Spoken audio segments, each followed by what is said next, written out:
अस्सलाम वालेकुम dear students. आज हम डिस्कस करेंगे कंपाउंड पर्सनल प्रोनाउन के जो दो टाइप्स हैं, reflexive pronoun and emphatic pronoun को।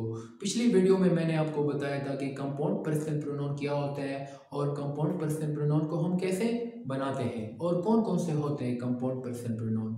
फिर आज हम पढ़ेंगे कि कंपाउंड पर्सनल प्रोनाउन जो है वो दो तरह से इस्तेमाल होता है सेंटेंस में। या तो वो रिफ्लेक्सिव प्रोनाउन की तरह इस्तेमाल होगा या फिर वो एम्फेटिक प्रोनाउन की तरह इस्तेमाल होगा।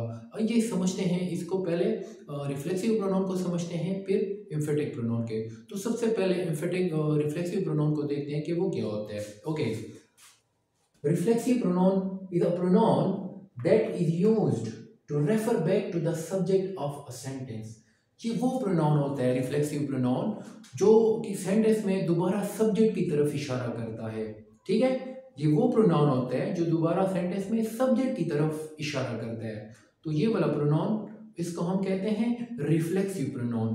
तो अगर डिफिनीशन की समझ नहीं आ रही, कोई बात नहीं है, एग्जांपल्स के जरिए से मैं आपको समझाता हूँ कि रिफ्लेक्सिव प्रोनाउन दरअसल में होता क्या है।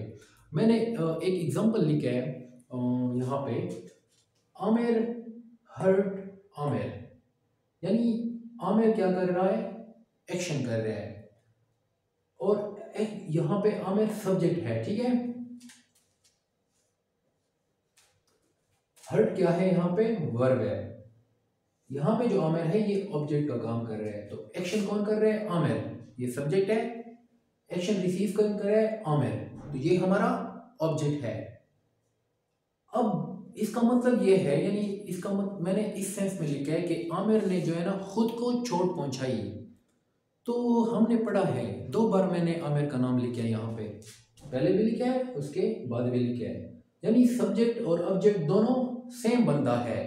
तो अगर सब्जेक्ट और ऑब्जेक्ट दोनों सेम बंदा हो या सेम चीज हो तो फिर हमें क्या करना होगा, जब हम एक बार नाउन इस्तेमाल कर लेते हैं तो हमें दोबारा नाउन इस्तेमाल करने की ज़रूरत नहीं होती।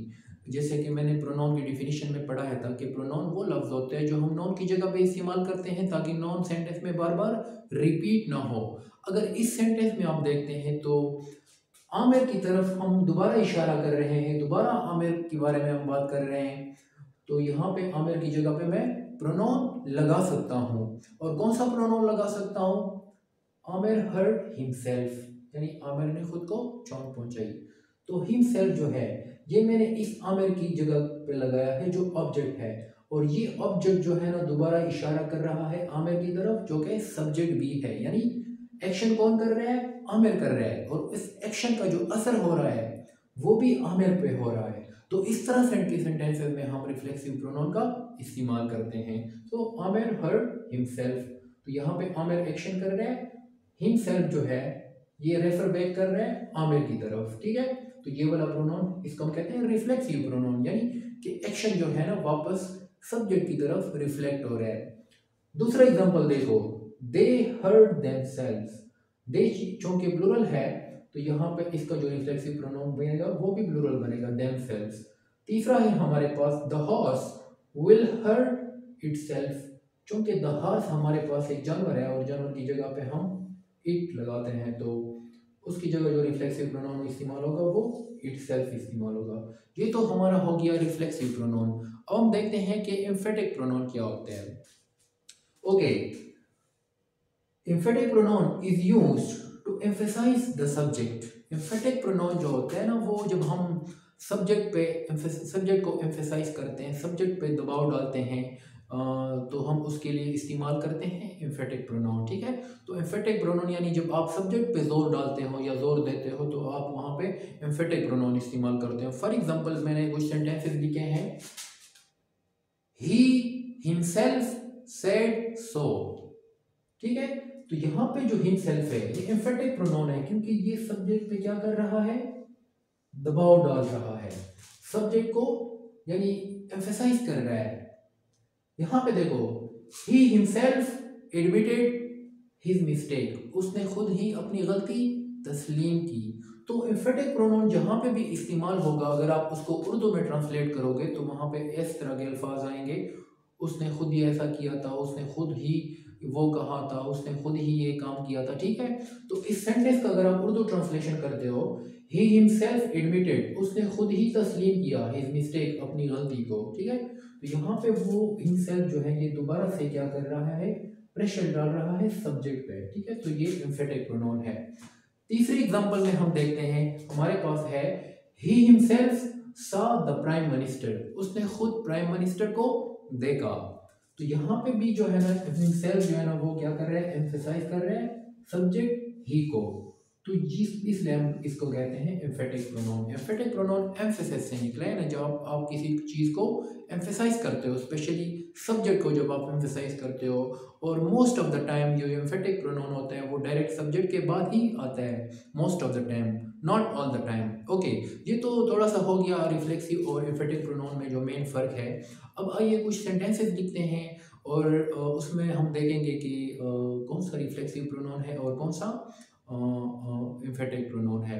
तो एमसीक्यूज चौंके आते हैं इसमें जो कि कंफ्यूजिंग होते हैं, तो एमसीक्यूज की तरह हम इसको करेंगे कि अगर कोई एमसीक्यूज आता है तो उसमें आप कैसे पहचान करोगे कि ये एम्फेटिक प्रोनाउन है या रिफ्लेक्सिव प्रोनाउन है, क्योंकि दोनों तरह से वो काम करते हैं। एक ही प्रोनाउन होगा हिमसेल्फ, वो एम्फेटिक प्रोनाउन का भी काम करेगा और रिफ्लेक्सिव प्रोनाउन का भी काम करेगा। आइए कुछ एग्जांपल देखते हैं, उसके बाद समझते हैं इसको।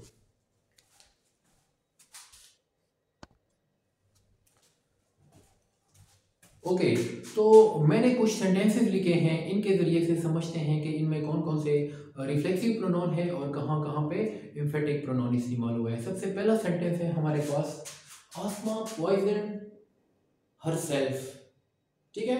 तो यहाँ पे आसमा हमारा क्या है, सब्जेक्ट है, और उसने एक्शन किया है, ठीक है, पॉइजन किया है हरसेल्फ, खुद को। तो उसने एक्शन किया है और उस एक्शन का जो असर है वो भी आसमा पर हुआ है, यानी तो हरसेल्फ यहाँ पे रेफर बैक कर रहा है आसमा की तरफ। तो यहाँ पे ये हमारे पास है रिफ्लेक्सिव प्रोनाउन, ठीक है। अच्छा, दूसरा देखें, दूसरा हमारे पास है दे इंजॉयड देमसेल्व्स। तो यहाँ पे अगर आप देखते हैं देमसेल्व्स किसकी तरफ रेफर बैक कर रहा है, देमसेल्व्स जो है ना हमारे पास ये इशारा कर रहा है दे की तरफ, यानी एक्शन कौन कर रहा है, दे। यहाँ पे जो ऑब्जेक्ट है देमसेल्व्स, ये भी पॉइंट ऑफ कर रहे हैं दे की तरफ। तो ये भी यहाँ पे रिफ्लेक्सिव प्रोनाउन की तरह इस्तेमाल हुआ है।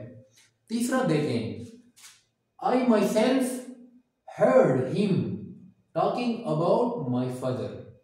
तो यहाँ पे माई सेल्फ जो है वो डायरेक्ट सब्जेक्ट के बाद लगा है, यानी यहाँ पे माई सेल्फ क्या कर रहा है, एम्फेसाइज कर रहा है सब्जेक्ट को, आई को।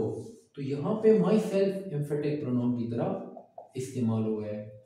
चौथा एग्जांपल देखें जरा, the dog choked itself, the dog choked itself. यहाँ पे इटसेल्फ जो है ना वो दोबारा डॉग की तरफ पॉइंट आउट कर रहा है, इशारा कर रहा है।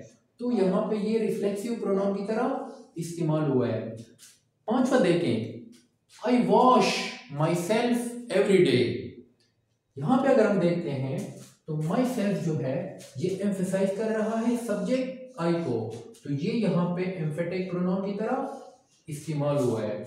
आई होप कि आपको समझ आ गई होगी कि रिफ्लेक्सिव प्रोनाउन क्या होता है और एम्फेटिक प्रोनाउन क्या होता है और उन दोनों में क्या फ़र्क होते हैं। अगर आपको ये वीडियो पसंद आती है तो मेरे चैनल को ज़रूर सब्सक्राइब कीजिएगा और इस वीडियो को भी लाइक कीजिएगा और अपने दोस्तों के साथ भी शेयर कीजिएगा।